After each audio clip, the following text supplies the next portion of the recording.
영국에서 전해진 최신 속보가 일본 국민들을 불안하게 하고 있습니다.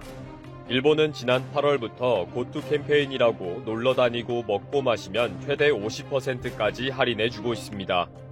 일본 정부에서 20조 원이 넘는 예산을 투입하고 있으며 각 지자체에서도 엄청난 예산을 퍼부으면서 경제를 살려보려고 안간힘을 쓰고 있습니다. 일본 경제가 서비스업 비중이 워낙 높다 보니 소비세 인상과 C19 사태로 완전 폭망하게 되었기 때문입니다. 문제는 이런 정책으로 C19가 다시 확산되는 것은 아닌지 하는 우려입니다. 그러나 일본인들의 체질과 생활 습관 때문에 아무 문제 없다 라는 이상한 주장에 이런 우려는 완전히 파묻혔습니다. 결국 고투 캠페인은 많은 우여곡절과 혼란을 겪으면서 진행이 되었습니다. 그런데 영국에서도 일본의 고투 캠페인과 똑같은 잇 아웃이라는 정책을 펼쳤는데 그 결과에 대한 뉴스가 나왔습니다. 먹고 마시면서 C19가 확산이 되었다. 최악의 결과가 나왔다는 결과에 존슨 총리도 시인했다는 소식입니다. 이 소식에 일본은 경악하고 있습니다. 일본에서는 고투 캠페인 때문에 큰 혼란을 겪고 있습니다. 주먹구구식으로 진행하면서 현장의 혼란은 심해졌는데 10월 1일부터는 제외되었던 도쿄까지 참여하게 되었습니다. 이미 몇 달 전부터 고투 트래블을 실행하면서 혼란에 빠져서 언론에서는 수차 문제를 제기했습니다. 1조 7천억 엔, 약 18조 5천억 원의 예산을 흥청망청 사용하게 되는데 실제 경제적인 효과도 의심스럽고 C19 확산에 대한 대책이 전혀 없다는 우려입니다. 그러다 보니 언론에서는 자신의 몸은 스스로 지킨다 라고 주의를 주고 있습니다. 언론은 국회는 문 닫았다. 아무도 책임져 주지 않는다. 도리어 국민은 정부에 휘둘리고 있다. 라며 정말 조심해야 할 때이다. 방심하면 안 된다. 라고 경고를 보낸 것입니다. 이런 경고가 계속 이어졌는데도 일본 정부는 고투 잇 캠페인을 또 펼칩니다. 여행 캠페인 예산에 다시 767억 엔, 약 8,337억 원을 추가하기로 했습니다. 1만 엔으로 12,500엔권의 종이 쿠폰을 살 수 있는 25% 프리미엄 쿠폰이나 온라인으로 음식을 예약하면 다음번 방문 시에 사용할 포인트 부여 방법으로 진행합니다. 이 캠페인을 시작할 때에도 언론에서 밤의 거리에서는 C19 확진자가 발생한다고 하면서 통제를 하는 상황에서 여행과 음식점은 괜찮다는 것이 말이 되느냐라는 문제를 제기했습니다. 뷔페 식당은 빈자리를 많이 만들고 손님은 자리에 그대로 앉아있게 하고 종업원이 수레에 음식을 싣고 테이블을 두는 방식으로 바꾸라고 해서 모두 문을 닫게 했던 일본 정부입니다. 그런데 일반 식당에서는 식사를 해도 된다는 것은 말이 안 된다는 것입니다. 결국 보여주기식으로 C19 방역 대책을 세우는 것이 아니냐. 이러다가 정말 제2의 C19 확산 사태가 진행되면 어쩌려고 하느냐라는 원성이 있었습니다. 이런 와중에 결국 영국에서 최근의 C19 확산이 먹고 마시도록 한 정책 때문이다 라는 뉴스가 일본에 전달이 되었습니다. 영국은 지난 8월에 현재 일본이 진행하고 있는 음식점 할인 혜택 제도를 실시했습니다. 8월 3일부터 31일까지 매주 화요일과 수요일에 잇 아웃에 등록된 레스토랑에서 식사를 하면 50% 할인 혜택을 받는 방식입니다. 음식 또는 무알콜 음료에 대해 한 개 식당에서 1인당 최대 10파운드, 약 1만 5천 원을 할인받을 수 있습니다. 특별한 쿠폰 등이 필요하지 않으며 식당에서 자동으로 할인이 제공되는 방식입니다. 영국 정부는 5억 2,200만 파운드, 약 7,412억 원의 예산을 지출했습니다. 그런데 8월 이벤트가 끝나고 난 후에 9월 들어 새로운 C19 전파가 확산이 되면서 중순부터 대규모의 파동을 겪었습니다. 그러다 보니 일부에서 영국 정부의 잇아웃 정책 때문이라는 지적이 있게 된 것입니다. 이런 지적에 대해 영국의 존슨 총리는 지난 4일 BBC의 토크쇼에 출연했을 때 두 번째 확산이 일어난 것에 대해 책임을 지겠다. 그러나 경제활동 사이에 균형을 맞추려고 노력했다. 캠페인을 진행하지 않으면 실업자가 발생할 수가 있었다. 라고 답변을 했습니다. 이런 답변에 대해 영국 언론들은 존슨 총리가 잇아웃 정책이 두 번째 확산의 원인이라는 것을 인정했다. 라고 보도했습니다.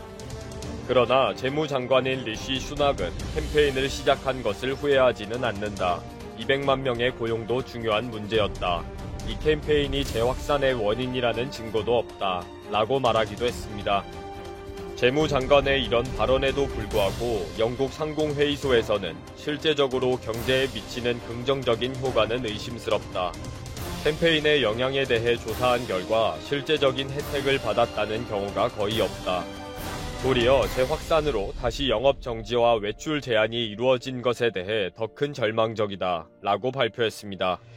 또 가디언지의 특종 보도에 의하면 재확산으로 인해 영국 정부는 가혹한 3단계의 조치를 계획하고 있다고 도리어 밝혀졌다는 것입니다. 3단계는 유흥 및 레저 사업체의 폐쇄, 외부의 사교적인 모임 일절 금지, 개인의 외부 숙박 제한, 조직적인 아마추어 스포츠나 사교 클럽과 같은 공동 취미 활동 전면 금지 등이 이루어질 예정입니다.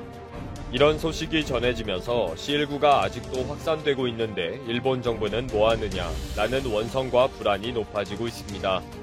지금도 일본 국민들은 C19가 감소하고 있다는 정부 발표에 전혀 동의하지 않는다는 의견이 70%에 달할 정도로 두려워하고 있습니다.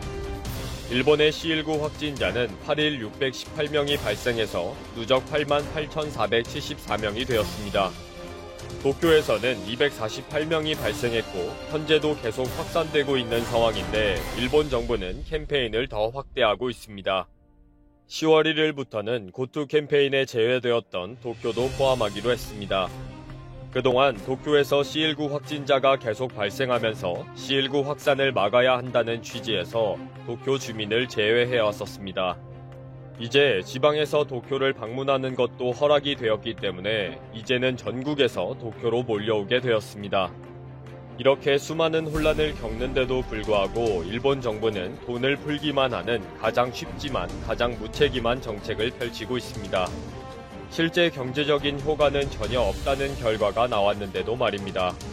고투 캠페인을 진행한 후에 현실적인 경제적인 효과를 조사한 결과가 나왔습니다. 그 결과 유명 체인점의 80% 이상이 매출이 급감했고 작은 음식점의 경우는 최악의 경영 위기를 맞이하고 있다는 것입니다. 영국 뉴스를 접한 일본인들은 불안합니다. 아베 정권의 도안이면 뭐라는 무책임한 포퓰리즘 정책으로 앞날을 알 수가 없게 된 것입니다. 감사드립니다. 자, 오늘의 주제, 삼성전자 선방, 일본 삼성전자 영업이익에 놀라 뒤집어지다, 버티던 일본 아베 정부, 사실상 백기라는 주제로 여러분들과 한번 이야기 나눠보도록 하겠습니다. 삼성전자가 올 1분기에 전년 동기 대비 개선된 6.4조 원이라는 6조 원 중반대의 영업이익을 기록했습니다. 박수칠 일인데요. 사실 당초 반도체 성방 속에 이 세트 부문이 직격탄을 맞을 것으로 전망되면서 이 5조 원 후반대 영업이익을 기록할 것이라는 전망도 사실 여기저기서 많이 나왔지만 이 같은 우려를 넘어 선방한 것인데요. 삼성전자는 올 1분기 연결 기준 영업이익이 전년 동기 6조 2,300억 원보다 2.73% 증가한 6조 4천억 원을 기록한 것으로 잠정 집계됐다고 7일 공시를 했어요. 자, 같은 기간 매출액은 55조 원으로 이 세계적 악재 속에서 오히려 전년 동기 52조 3,900억 원 대비 오히려 4.98%나 올랐습니다. 세계적 악재의 영향으로 스마트폰, TV 중심의 완제품 생산과 판매가 부진한 가운데 디스플레이, 모바일 디램의 수요도 위축되었지만 반면에 글로벌 서버, 네트워크 업체의 설비 투자 증가 등 세계적 악재 반사이익으로 추가 수요가 발생해 서버향 반도체 수요는 확대해서 가격 상승이 예상 수준을 상회한 것으로 보이는데요.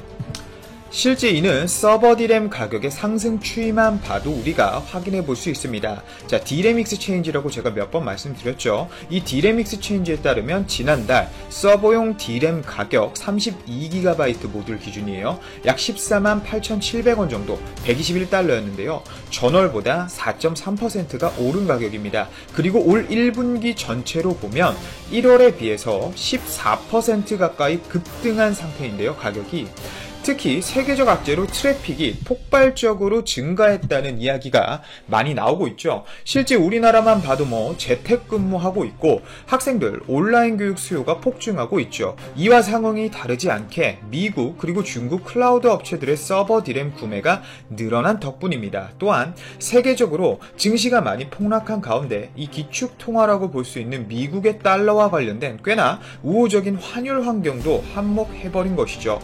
많은 분들께서 삼성전자에 관심이 있으시다면 2주 전까지만 해도 이 삼성전자 영업이익에 대한 증권사들의 평균 전망치, 즉 컨센서스라고 하죠. 6조 원 중반대였지만 3월부터 이 세계적 악재가 본격화되면서 6조 원 초반대로 그 목표를 낮췄었고 좀 더 나아가 5조 원 후반대까지 하향 조정되었었죠.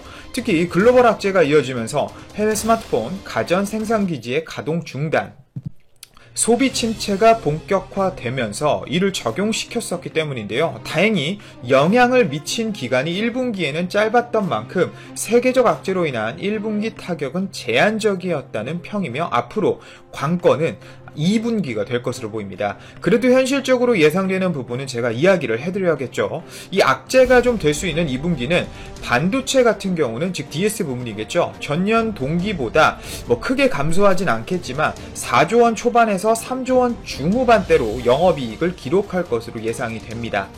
또 우선 1분기 그 여파가 짧았다고 제가 말씀드렸지만 2분기에는 고스란히 악재가 조금 반영이 될 것으로 보이는데요.